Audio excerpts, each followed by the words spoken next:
Hello students, how are you? कैसे हैं आप सब? आइए आज के सेशन में हम लोग नया चैप्टर स्टार्ट करते हैं, प्रोबेबिलिटी, जिसको हिंदी में प्रायिकता। प्रायिकता का अगर पर्यायवाची की बात किया जाए तो इसको कहते हैं संभावना। तो प्रायिकता में हम क्या अध्ययन करते हैं? इसमें यह अध्ययन किया जाता है कि कोई कार्य, कोई क्रिया, कोई घटना कितने प्रतिशत होना उसका निश्चित है या अनिश्चित है। जैसे एक एग्जाम्पल लिया जाए, कहा जाए कि ये छात्र परीक्षा में निश्चित रूप से पास हो जाएगा, तो हम एक संभावना व्यक्त कर रहे हैं कि निश्चित रूप से पास होगा, मतलब हम एक संभावना दे रहे हैं कि पास हो जाएगा, निश्चित रूप से पास हो जाएगा, और हमारी संभावना प्रबल है। तो हम इसको कहेंगे कि हमारी जो प्रोबेबिलिटी है, जो हमारी प्रायिकता है, जो हमारी संभावना है, वो 100% है। यानी हम गणित के माध्यम से अपनी बात को कर रख रहे हैं। तो जब किसी कार्य के होने या न होने, अर्थात किसी घटना के होने या घटना के न होने को हम गणित के माध्यम से व्यक्त करते हैं, तो ये जो क्रिया होती है इसी का नाम है प्रायिकता। तो आइए हम अपने डेफिनेशन की बात करते हैं कि प्रोबेबिलिटी, प्रायिकता की परिभाषा क्या होगी। तो इसको मैं लिख देता हूँ, किसी घटना के होने या न होने, किसी घटना के होने या न होने को गणित अर्थात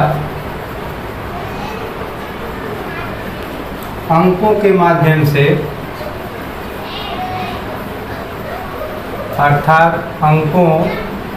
माध्यम से,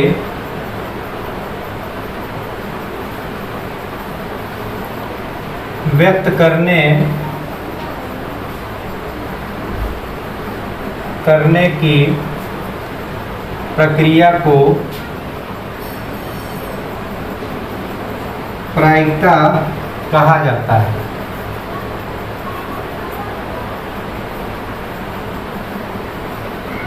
प्रायिकता कहते हैं।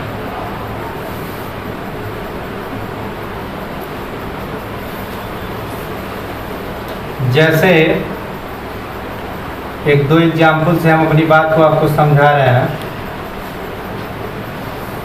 एक सवाल लिया जाए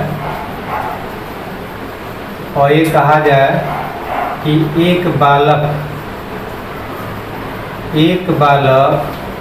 नदी में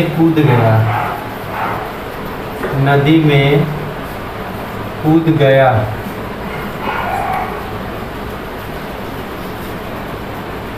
उसके डूबने की प्रायिकता बताइए। उसके डूबने की प्रायिकता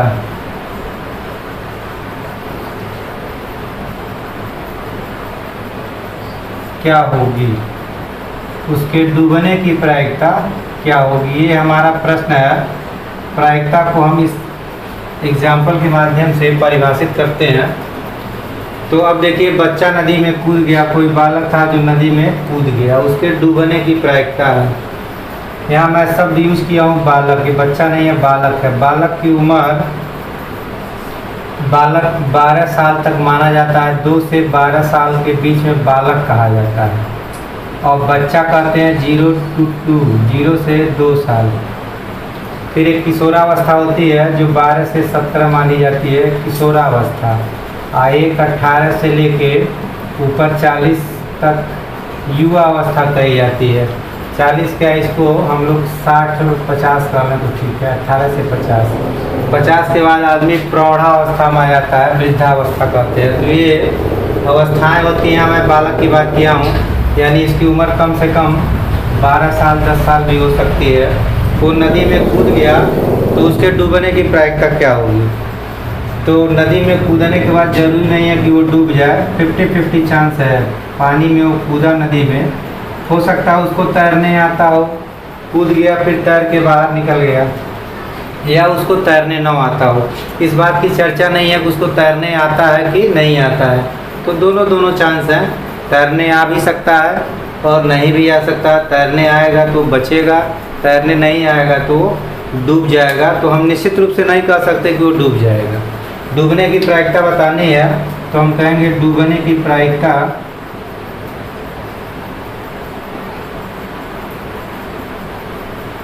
जो होगी वो 1/2 होगी। इसको 50% कहेंगे। 50% आधा चांस है डूबने का, आधा चांस है बचने का। तो 50% कोई परसेंट का साइन हटाते हैं तो नीचे 100 से डिवाइड होता है, तो वैल्यू आएगी आधा। 50 गुना 100, 5 गुना 10 काट देंगे, 50 गुना 100, 1/2। यानी इसकी प्रायिकता डूबने की प्रायिकता हाफ है। डूब सकता है, नहीं भी डूब सकता है। फिर एक दूसरा एग्जाम्पल लिया जाए कि कोई छात्र परीक्षा में बैठा, छात्र परीक्षा में भाग लिया, तो परीक्षा में भाग लिया तो उसके पास होने की प्रायिकता बताइए। तो आदमी परीक्षा में जब भाग लेगा तो दो ही घटना हो सकती है, या तो पास हो जाएगा या तो फेल हो जाएगा। अब खाली इतना ही कहा कि छात्र परीक्षा में बैठा, छात्र के बारे में हमको पता नहीं है कोई छात्र पढ़ने वाला है कि घूमने वाला है, तेज है कि कमज़ोर है, इस तरह की कोई चर्चा नहीं है। तो हम दोनों बातें कह सकते हैं, वो फेल भी हो सकता है, वो पास भी होता है। यानी 50-50 चांस है। वही 50-50% चांस है। इसका मतलब 50% को ही आधा आधा करते हैं। लोग कहते हैं कि कोई सामान खरीद के ले आते हैं, कहते हैं 50-50 हम लोग बांट लें, इसका मतलब आधा आधा बांट लें। तो 50-50% का मतलब आधा आधा। तो इसमें भी 50% चांस है पास होने का, 50% चांस है फेल होने का। कुल मिला के हमारे कहने का मतलब है कि प्रोबेबिलिटी होती क्या है। तो प्रोबेबिलिटी किसी भी बात को, किसी भी संभावना को गणित के माध्यम से व्यक्त करना। तो देखिए हमने गणित के माध्यम से, अंकों के माध्यम से व्यक्त कर दिए इसको। यानी पास होने का प्रोबेबिलिटी, पास होने की प्रायिकता, पास होने के बारे में हमने आधा बताया। इसका मतलब हमने गणित के माध्यम से अपनी बात कह दिया, 50% चांस बोल दिया। तो ये प्रायिकता होती है। तो प्रायिकता क्लियर हो गई होगी। अब आइए हम लोग बात करते हैं परीक्षण की। परीक्षण क्या होता है? परीक्षण का मतलब कोई एक्सपेरिमेंट करना। परीक्षण को इंग्लिश में एक्सपेरिमेंट बोलते हैं। अब एक्सपेरिमेंट क्या है? कोई भी एक्सपेरिमेंट। जैसे मान लीजिए दो लोग आपस में मारपीट कर लिए, एक्सपेरिमेंट हो गया। अब मारपीट का रिजल्ट क्या आएगा उसके बाद पता चलेगा।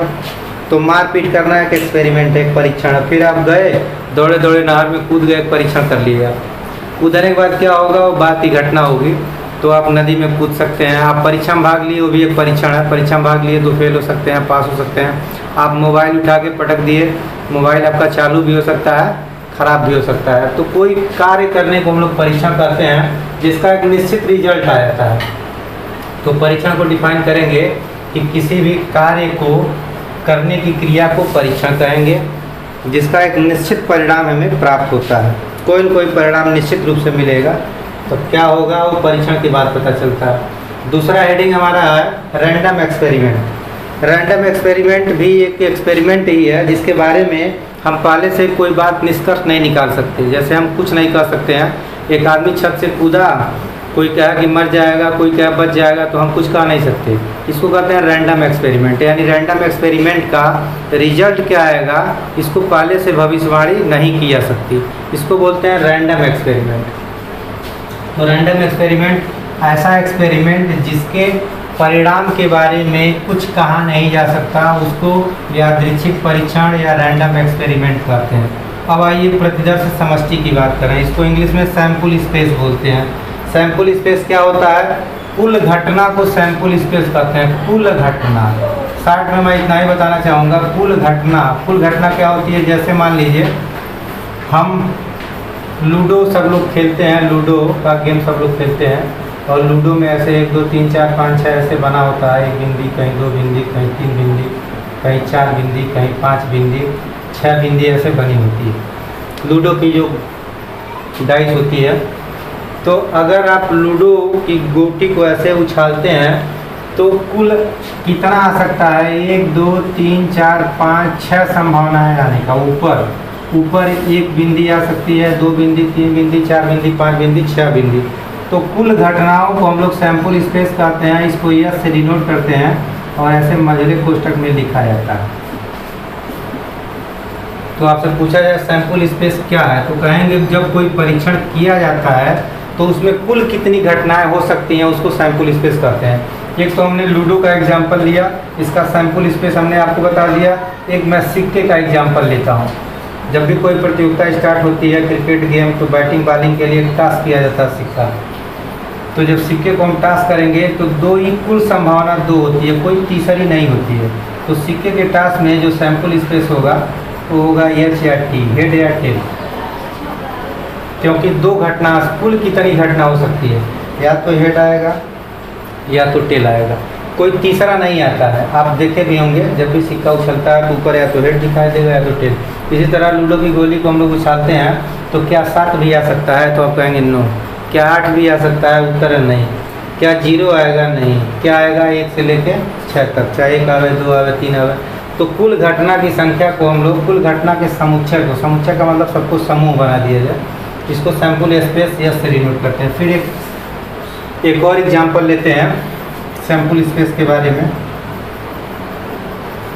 दो सिक्के को हम उछाल लें, दो सिक्का एक साथ उछालेंगे। एक सिक्का ए है, सिक्का नंबर 1, सिक्का नंबर 2। तो अब कितना सैंपल स्पेस आएगा, तो दोनों को हमको कंबाइन सोचना है। कंबाइन देखिए कैसे सोचेंगे इसको। दो सिक्का उछालेंगे तो सैंपल स्पेस क्या हो सकता है, तो ये हो सकता है जैसे दोनों पर हेड हेड आ जाए, ये हो सकता है कि दोनों आपने फेंका, दो सिक्का फेंका, दोनों पर हेड आ गया, हो सकता है। या पहले पर हेड आ जाए, दूसरे पर हेड ना आवे, टेल आ जाए। या पहला जो फेंके उस पर टेल आ गया, दूसरे पर हेड आ गया। या हो सकता है दोनों पर टेल आवे। तो हमारे पास सैंपल स्पेस, अगर दो सिक्के को फेंकते हैं तो सैंपल स्पेस एच एच हो सकता है, एच टी हो सकता है, टी एच हो सकता है, टी टी हो सकता है। यानी हमारे पास सैंपल स्पेस 4 होंगे। एक सिक्के को उछालेंगे तो सैंपल स्पेस मात्र एच कामा टी होगा एक सिक्के के लिए। तो सैंपल स्पेस अलग अलग परीक्षण के लिए अलग अलग होता है। अभी हम 3 सिक्के को उछाल दें, 3 सिक्का उछाला जाए तो देखिए सैंपल स्पेस क्या होगा। हो सकता है तीनों पर हेड आ जाए, हो सकता है। हो सकता है 2 पर हेड आवे, तीसरे पर 9 हेड आवे, ये भी हो सकता है। हो सकता है पहले पर हेड आवे, दूसरे पर टेल आ जाए, तीसरे पर हेड आवे, ये भी हो सकता है। हो सकता है पहले पर हेड आवे, दूसरे पर टेल, तीसरे पर टेल आवे, ये भी हो सकता है। हो सकता है तीनों पर टेल आ जाए, ये भी हो सकता है। और क्या हो सकता है, पहले पर टेल आवे, दूसरे दोनों पर हेड आ जाए, ये भी हो सकता है। तो हमारे पास 6 कॉम्बिनेशन हो सकता है। तो ये 3 सिक्के को उछालने पर ही घटनाएं हो सकती है। आप समझ भी रहे होंगे इस चीज़ को। तो सैंपल स्पेस माने होता है कोई परीक्षण करने पर कितने रिजल्ट आ सकते हैं, टोटल रिजल्ट। इसी को हम लोग कहते हैं टोटल घटना, कुल घटना। यानी कोई काम करेंगे तो कुल कितनी घटना हो सकती है। अब जैसे कोई बच्चा नदी में कूदा तो कुल घटना क्या बनेगी, तो कुल घटना बनेगी डूबना, बचना, और तीसरा कुछ होगा ही नहीं। तो इसका सैंपल स्पेस हो गया डूबना, बचना। चलिए, तो हम लोग सैंपल स्पेस समझ लिए। अब इसके बाद आते हैं घटना पर। तो घटना क्या होता है, इसमें से कोई एक एलिमेंट को घटना मानते हैं। जैसे 3 सिक्का उछाले तो यह एक घटना हुई, या भी एक कोई दूसरी घटना है, कोई तीसरी घटना। यानी सैंपल स्पेस में से कोई एक एलिमेंट लेते हैं तो घटना होती है। तो घटना को मैं डिफाइन कर दे रहा हूँ। अब जैसे हमने लूडो की गोली को टास किया, तो टास किया तो इसमें कितना आएगा, तो 1 से लेकर 6 तक कोई आ सकता है। तो 3 का आना एक घटना है। अगर केवल इवेंट की बात करें तो इवेंट कोई एक होगा, 1 भी हो सकता है इवेंट, 6 एक साथ नहीं होगा। यानी इवेंट कोई एक होगा। इवेंट का मतलब कोई एक घटना घटेगी। क्या हो सकती है, 1 आ सकती है, 2 भी एक घटना हो सकती है, लूडो की गोली को टास करेंगे। 3 भी एक घटना हो सकती है, लूडो की गोली को टास करने पर 4 भी एक घटना हो सकती है, 5 भी हो सकती है, 6 भी हो सकती है। तो घटना में सिंगल एलिमेंट आ सकता है। लेकिन जब सैंपल स्पेस की बात करेंगे तो सारे घटनाओं को सैंपल स्पेस बोलते हैं, ये ध्यान रखिएगा। तो घटना कोई एक होती है, सैंपल स्पेस कुल घटना को कहते हैं। अब आइए सामान्य घटना क्या होती है। सामान्य घटना में घटना के बारे में केवल एक आइटम बताया जाता है। जैसे हम कहें कि सिक्के को उछालने पर, सिक्के को नहीं, हम एक लूडो की गोली की बात करते हैं। इन दोनों में डिफरेंस खाली आपको समझा रहा हूँ। सामान्य घटना, मिश्र घटना में डिफरेंस क्या है। तो मिश्र घटना में एक ही साथ डबल कंडीशन, मिश्र माने होता है ये मिला हुआ, मिश्रित। तो मिश्रित में कई चीज़ें मिली होती हैं और सामान्य में कोई चीज़ मिला नहीं होता है। जैसे लूडो की गोली को हमने टास किया तो हम कहें कि सम संख्या आने की घटना, सम संख्या, अब देखिए हम कोई नंबर नहीं बात किए, हम कह दिए सम संख्या। सम संख्या आने की एक घटना होगी और वो होगी तो क्या होगी, 2 4 6। अगर लूडो की गोली को हम टास्क किए और कहें कि सम संख्या होगा तो हमारे पास 3 आइटम हो सकता है, एक नहीं अकेला। आप कहें कि अकेला 2 तो आप गलत बोल रहे हैं, क्योंकि हमने चर्चा तो सम संख्या का किया है, हमने 2 की चर्चा थोड़ी किया है। तो अगर हम सम संख्या की चर्चा किए तो वो घटना जब भी बनेगी तो 2 4 6 बनेगी, यानी घटना में एक एलिमेंट शामिल नहीं होगा, जब भी शामिल होगा तो तीनों शामिल होंगे। या हम कहें कि विषम संख्या आने की घटना तो 1 3 5 होगा। तो जब किसी घटना में एक सिंगल एलिमेंट नहीं आता, कई एलिमेंट आते हैं, तो इस घटना को कहते हैं मिश्र घटना। और सामान्य घटना में सिंगल एलिमेंट आता है। तो घटना आपको क्लियर हो गई, सामान्य घटना क्या होती है, मिश्र घटना क्या होती है। अब आइए समसंभावी घटना, इक्वली लाइकली इवेंट। समसंभावी, सम माने होता है समान रूप से, संभावी माने संभावना, यानी ऐसी घटना जिसकी समान रूप से संभावना हो, यानी ना कोई कम हो ना कोई ज़्यादा हो, समान रूप से दोनों की संभावना हो। जैसे अभी हमने तमाम एग्जाम्पल लिया है, छात्र परीक्षा में बैठा, छात्र परीक्षा में बैठा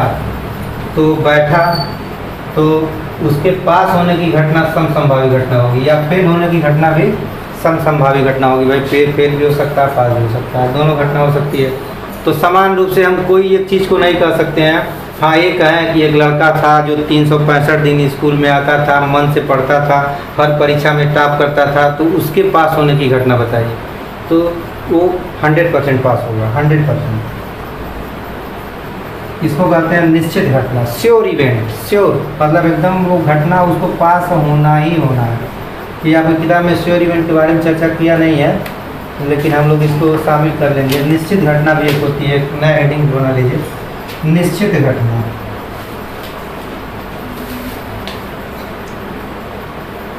निश्चित घटना, श्योर इवेंट। तो सवाल से ही हम लोग समझ लेते हैं कि ये श्योर इवेंट है कि अनश्योर इवेंट है। तो अगर किसी छात्र के बारे में कोई चर्चा न किया जाए, सिंपली ये कह दिया जाए कोई छात्र था, उसके गुण दोष की बात नहीं कर रहे हैं, उसके तेज और कमज़ोर की बात नहीं कर रहे हैं, वो परीक्षा में बैठा, उसके पास होने या फेल होने की घटना के बारे में चर्चा करिए, तो आप कहेंगे पास होना या फेल होना समसंभावी है। समसंभावी माने समान रूप से दोनों की संभावना, वो फेल भी हो सकता है, पास भी हो सकता है। चलिए, तो समसंभावी घटना क्लियर हो गई। अब इसके बाद घटना का घटित होना, इसी को हम लोग निश्चित घटना भी कहते हैं। किताब में आपके थोड़ा सा दूसरे ढंग से इस चीज़ को लिखा है, यही चीज़ है निश्चित घटना, यानी कोई घटना निश्चित रूप से कब घटित होगी, तो इसको हम लोग कहते हैं श्योर इवेंट, यही है। तो घटना का घटित होना का मतलब ये हुआ कि वो घटना निश्चित रूप से घटेगी। जैसे कोई लड़का नदी में कूदा तो निश्चित रूप से डूबेगा, तो हम कब कह देंगे इस काम को डूबने की प्रायिकता, यानी वो घटना निश्चित रूप से घटेगी जब वो बच्चा छोटा हो, उसकी उम्र लगभग 6 साल से कम हो, 5 साल के करीब उम्र हो, वो नदी में कूद गया और नदी जो है बहने वाली थी, नदी चौड़ी थी, बीच में कूद गया कहीं पुल से, तो उसके न बचने की संभावना 100%, यानी ये श्योर इवेंट है, ये घटना घटेगी, उसका मरना पक्का है। तो इसको हम लोग कहते हैं घटना का घटित हो जाना, यानी जिस घटना के बारे में हम चर्चा कर रहे हैं वो घटना निश्चित रूप से घटित होगी। जैसे अभी हम लोग इसमें पढ़ रहे हैं, बात कर रहे हैं कि अभी 1 घंटे में अंधेरा हो जाएगा, 100% सही है, कभी गलत हो ही नहीं सकता है। तो ये हमारा श्योर इवेंट है, 1 घंटे के बाद अंधेरा होना है, उजाला नहीं होना है, तो वो संभावना पर डिपेंड करता है। उसके बाद होती है अनुकूल घटना। अनुकूल घटना, एक होता है प्रतिकूल घटना, वो भी चर्चा नहीं है लेकिन मैं कर देता हूँ। अनुकूल घटना और प्रतिकूल घटना दोनों को एक साथ चर्चा कर दिया जाए। अनुकूल घटना, प्रतिकूल घटना, तो आइए एक एग्जाम्पल के माध्यम से इसको भी चर्चा कर देते हैं। ये सब थियरी है, आप खाली पढ़ लेंगे समझ में आ जाएगा, इसमें बहुत हम लोग को डीप नहीं आना है। प्रतिकूल माने होता है, प्रतिकूल माने जो हमारे अनुकूल न हो, इसका एक विलोम होता है, अनुकूल का विलोम प्रतिकूल। अनुकूल घटना, प्रतिकूल घटना। तो अनुकूल घटना का मतलब उसके चांसेस 50% से अधिक हो। जैसे मान लीजिए कोई कहा जाए कि कोई लड़का कि पास होने की संभावना 50% से अधिक है, तो पास होना इसके लिए अनुकूल घटना होगी, यानी 60%, 50 से हम ज़्यादा की बात करेंगे। तो पास होना इसका लगभग हम श्योरिटी की तरफ हैं कि पास होने के चांसेस ज़्यादा हैं। हम ये नहीं कह रहे हैं कि पास हो जाएगा, लेकिन हम अनुकूल की तरफ बढ़ रहे हैं। हम 50% वाली बात नहीं की है। अगर 50% की बात करेंगे तो ये फेल भी हो सकता है, पास भी हो सकता है, लेकिन हम 50 से कुछ ऊपर की बात करें, हम 51% की बात करें, 52% की बात करें, 53%, 50 से ऊपर की बात कर रहे हैं, तो 50 से ऊपर की घटना इसके पास होने में ज़्यादा मदद करेगी, पास होने के ज़्यादा करीब है। आप फेल होना इसके लिए प्रतिकूल हो जाएगा। तो आप बात समझ गए होंगे, अनुकूल और प्रतिकूल। अनुकूल में क्या होता है कि चांसेस ज़्यादा होती है, प्रतिकूल में चांसेस कम होती है, यानी 50% से अधिक का चांस होगा तो अनुकूल होगा, और 50% से कम का चांस है तो ये प्रतिकूल में आएगा। जैसे कोई लड़का का उम्मीद है, कोई 40% उम्मीद है पास होने का, पास होने का उम्मीद 50% नहीं है, 40% है, तो ये प्रतिकूल में आएगा, यानी उसके बच्चे के लिए वो अच्छा नहीं है। 40% ही पास होने की घटना है, इसका मतलब फेल होना ज़्यादा, उसके लिए ज़्यादा चांसेस है वो फेल हो जाएगा, पास नहीं होगा। तो ये घटना उसके प्रतिकूल होगी, यानी उसके विपरीत घटना होगी। तो अनुकूल प्रतिकूल का यही मतलब है। चलिए उसके बाद हम लोग प्रायिकता को थोड़ा सा और अच्छे ढंग से गणित के माध्यम से और समझते हैं। ये सब तो कहानी रही, ये सब तो आप पढ़ लेंगे, कहानी सब समझ में आ जाएगी, क्योंकि सब नाम से ही स्पष्ट है। अब हम लोग थोड़ा सा गणित के माध्यम से प्रायिकता को समझते हैं। अब देखिए, घटना की प्रायिकता को डिनोट करते हैं पी से, पीई। पीई को कहते हैं किसी घटना की प्रायिकता, ऐसे लिखा जाएगा, इसका मतलब जान लीजिएगा। पी माने होता है किसी भी घटना की संभावना, संभावना को ही प्रायिकता कहते हैं। किसी भी घटना की प्रायिकता को पी से डिनोट करते हैं। इसको इंग्लिश में बोलते हैं probability of any event, probability of any event. Probability माने प्रायिकता, ऑफ माने का, एनी इवेंट माने किसी घटना, किसी घटना की प्रायिकता। और इसका फार्मूला आता है, पी का फार्मूला आता है, बटा बनाते हैं, बटा के ऊपर लिखते हैं नंबर ऑफ इवेंट, और नीचे होता है नंबर ऑफ सैंपल स्पेस। तो ये प्रोबेबिलिटी का हमारा फार्मूला है, यही मेन फार्मूला है, इसी से हम लोग सवाल लगाएंगे। तो प्रोबेबिलिटी ऑफ एनी इवेंट होता है, इसको पी से डिनोट करते हैं, जिसकी वैल्यू आती है number of E upon number of S. Number of E को कहते हैं घटना की संख्या, और यस को कहते हैं कुल घटनाओं की संख्या। इसको कहते हैं हिंदी में घटित होने वाली घटना, घटित होने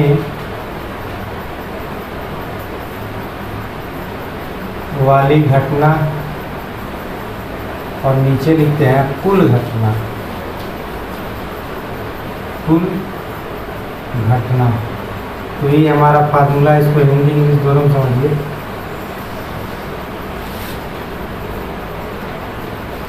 तो P is equal to number of E upon number of sample space.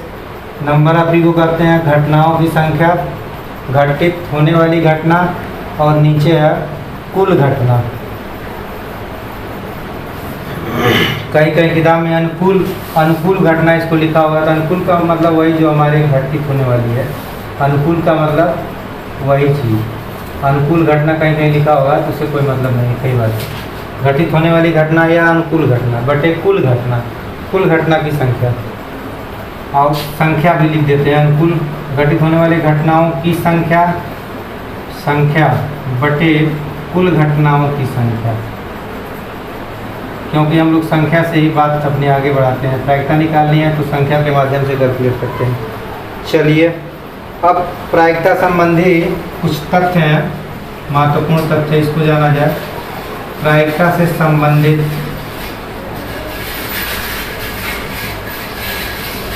महत्वपूर्ण तथ्य।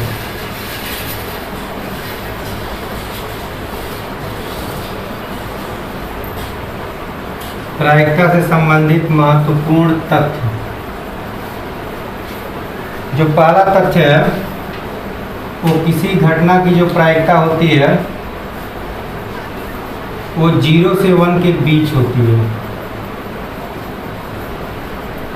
0 से 1 के बीच होती है। किसी भी घटना की प्रायिकता 0 से बड़ी 0 के बराबर, 1 से छोटी 1 के बराबर, 0 से बड़ी 0 के बराबर, 1 से छोटी 1 के बराबर। अब इस बात को थोड़ा मैं समझाता हूँ क्या मतलब है इसका। कहने का मतलब ये हुआ कि घटना की प्रायिकता 0 और 1 के बीच होती है। थोड़ा सा इस बात को समझिए, 0 और 1 के बीच, थोड़ा संख्या रेखा पर हम इस चीज़ को समझा रहे हैं ताकि बात आपको ज़्यादा समझ में आएगी। संख्या रेखा, संख्या रेखा में 0 होता है, फिर इधर चलते हैं तो 1, फिर आगे बढ़ते हैं 2, ऐसे 3 4 5, इधर चलते हैं तो -1, इधर -2, अनंत तक चलते रहते हैं। संख्या रेखा होती है। तो हमारी जो प्रोबेबिलिटी होती है वो प्रोबेबिलिटी हमारा इसी के बीच आता है, 0 to 1, 0 to 1, 0 to 1, 0 और धन 1 के बीच, ऋण 1 की तरफ नहीं जाते हैं। 0 और धन 1 के बीच किसी भी घटना की प्रोबेबिलिटी जो होती है वो 0 को शामिल कर लेते हैं, 0 से बड़ा, और 1 को भी शामिल करते हैं, 1 से छोटा। अब देखिए, अगर किसी आपसे पूछा जाए कि घटना की प्रायिकता में से बताइए कि इनमें से कौन सही है, कौन सी संख्या घटना की प्रायिकता हो सकती है, मैं आपको 4 विकल्प दे रहा हूँ और प्रश्न है कि P हो सकती है, हो सकती है मतलब प्रोबेबिलिटी हो सकती है। क्या प्रोबेबिलिटी हो सकती है? पहला विकल्प है 0.9, दूसरा विकल्प है 9.0, तीसरा विकल्प है 1.2, चौथा विकल्प है 15.4। तो इसमें से एक उत्तर सही है जो घटना की प्रायिकता को बताएगा, यानी इसमें से प्रोबेबिलिटी में कौन सा आंसर शामिल होगा, पहला, दूसरा, तीसरा, चौथा। तो आपका पहला उत्तर शामिल होगा, बाकी ये सब गलत हैं, ये भी गलत है, ये भी गलत है। क्यों? क्योंकि घटना की प्रायिकता 0 से बड़ी और 1 से छोटी होती है। 0 से बड़ी, 0 के बराबर, 1 के बराबर, 1 से छोटी, 1 से बड़ी हो ही नहीं सकती है। ये तो 9 दिखा रहा है, तो 9 हो ही नहीं, 9 तो बहुत आगे आएगा, उधर आएगा 1 2 3 4 9, भाई 1.2 कहीं यहाँ आएगा, 1 और 2 के बीच में 1 रुपया 20 पैसा, 1 रुपया से ज़्यादा, 1 रुपया से अधिक हो ही नहीं सकता। फिर ये 15 रुपये 40 पैसा है, ये भी आ नहीं सकता। तो ये ध्यान देंगे आप, किसी भी घटना की प्रायिकता 0 से 1 के बीच होती है। अगर एक दूसरा सवाल पूछा जाए कि कोई घटना की प्रायिकता क्या हो सकती है, 4 विकल्प। पहला विकल्प है 0, दूसरा विकल्प है 1, तीसरा है दोनों और चौथा है कोई नहीं। तो इसमें से कौन सा उत्तर सही है? किसी घटना की प्रायिकता क्या हो सकती है? पहला सही है, दूसरा सही है, तीसरा सही है, चौथा सही है।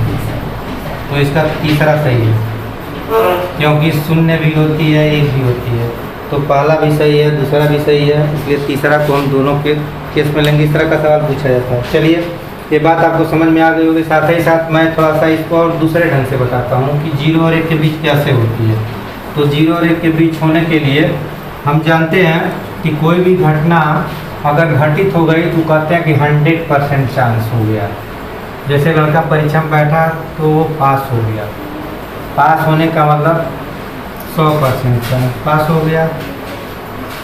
तो किसी भी घटना की प्रायिकता 1% से लेकर के, ध्यान दीजिए, 1% से लेकर के 2%, 3% से लेकर 100% तक होती है, और 1% नहीं 0% से स्टार्ट करके। तो ऐसे भी एक सवाल बन सकता है गणित की भाषा में कि किसी घटना की प्रायिकता क्या हो सकती है। तो कहा जाएगा इसको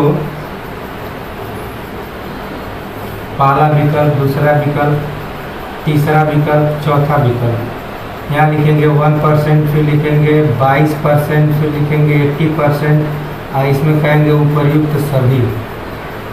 तो चारों में से कौन सा विकल्प सही है? तो इसमें चौथा विकल्प सही होगा, क्योंकि घटना की प्रायिकता 1% का मतलब होता है 1/100, जिसकी वैल्यू आएगी 0.001, सॉरी 0.01। 22% का मतलब होता है 22/100, जिसकी वैल्यू आएगी 0.22। 80% का मतलब 80/100, गणित की भाषा में इसको कैलकुलेट कर लिया जाए 0.80 होगा। तो देखिए ये भी 0-1 के बीच है, क्योंकि 0 ये है, 1 ये है। तो 0-1 के बीच यह 1 पैसा है, 22 पैसा है, 80 पैसा है। तो 1 पैसा हमारा ये 0 पैसा है तो 0 के बाद 1 पैसा आता है, फिर 2 पैसा, यहाँ 1 रुपया इसको मान लिया जाए तो 1 पैसा 2 पैसा 3 पैसा ऐसे 100 पैसा है। तो अगर हम रुपया में बात करें तो 22 पैसा होगा, 1 पैसा होगा, 80 पैसा होगा। तो ये सब सही है, घटना प्रायिकता सब हो सकती है, तो इसका उपयुक्त तो सभी सही है। तो इस तरह से हम लोग कुछ कॉन्सेप्ट सीखे आज। अब देखिए, अगर P की वैल्यू 0 आ जाए, 0% भी एक घटना होती है। 0% का मतलब प्रायिकता 0 हो गई। प्रायिकता 0 होने का क्या मतलब कि वो घटना घटित नहीं होगी।